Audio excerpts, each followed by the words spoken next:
Aujourd'hui, on va enfin cuisiner brownie Dubaï de Alza. Regarde-moi la boîte, elle est magnifique. Besoin de 40 grammes de beurre et un œuf. Et c'est préparé en 10 minutes. Quand on ouvre la boîte, on a 2 sachets. On prend un saladier, on ouvre le sachet de préparation pour le brownie.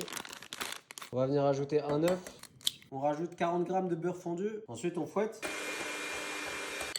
Une fois que vous avez fouetté, normalement vous avez une texture bien homogène. Cette préparation, on est censé la verser dans un moule. Je suppose que le moule, il est dans le deuxième sachet. Unboxing. Là, on a le sachet du glaçage. J'ai pris mon moule, sachet en aluminium où il y a écrit pistache. J'ai jamais été fort en géométrie, mais on va essayer de monter ça. Faut monter le moule en dressant les 4 coins vers l'extérieur. J'insère ensuite les languettes dans les fentes prévues à cet effet. Si à l'école t'étais nul pour suivre les consignes, bah tu seras aussi nul pour monter ce moule. En tout, il y a 4 étapes pour monter ce moule. 4, c'est beaucoup trop. Moi, le max que je peux faire, c'est une. Ainsi que les lignes imprimées du moule. Hein? C'est carré, c'est carré. Plié dans quel sens, je sais pas, mais de toute façon, on a une chance sur deux que ça marche.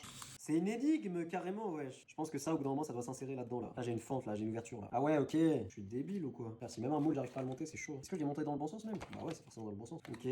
Mon moule, il est vraiment moche. Normalement, j'ai à peu près monté le moule. Franchement, je pense qu'il y a plein de gens qui vont galérer sur ce moule. Il y avait que 4 étapes, mais c'était vachement dur. Il n'y a plus qu'à verser la préparation dans le moule. Très joli, mais ça a l'air très fin. Maintenant, on va laisser cuire pendant 11 minutes au four.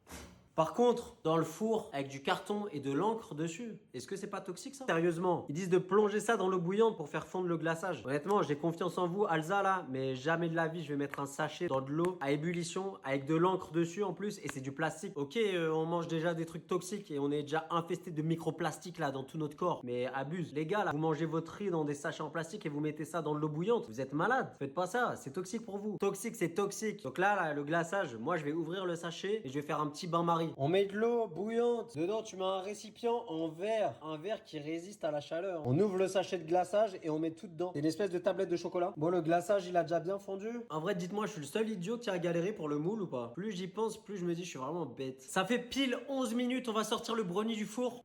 Le brownie, pour l'instant, il ressemble à ça. On va faire le test du couteau. Tu trempes ton couteau, s'il ressort sec, ça veut dire que c'est bon. Le carton, il a dit, il faut ouvrir le sachet de pistache. Ça sent trop bon, c'est un truc de fou. On verse le sachet de pistache sur notre brownie. Ça a l'air trop bon, c'est une dinguerie. Ils ont blindé ça, faut y aller jusqu'au bout. Une nouvelle or vert la pistache. Et je l'ai ouvert en deux avec des ciseaux. Je l'avais bien pressé, pourtant tu vois tout ce qui reste, c'est un truc de fou. On va racler tout ça avec le couteau comme des rats. Regarde la quantité qui restait. Hop, j'en ai une petite deuxième. La quantité de pistache KDF qu'ils mettent, je trouve qu'elle est très réglo. Là, on a bien étalé la pistache et maintenant, on va finir par mettre notre glaçage. Voilà, c'est à peu près glacé partout. Le brownie là, c'est un joli petit bébé. On va attendre que ça refroidisse et on va le démouler. La recette est assez simple. J'ai quand même mis une trentaine de minutes. Même pour quelqu'un qui fait jamais de pâtisserie, ça passe. N'hésite pas à regarder la partie 2 où on va déguster ce délicieux brownie.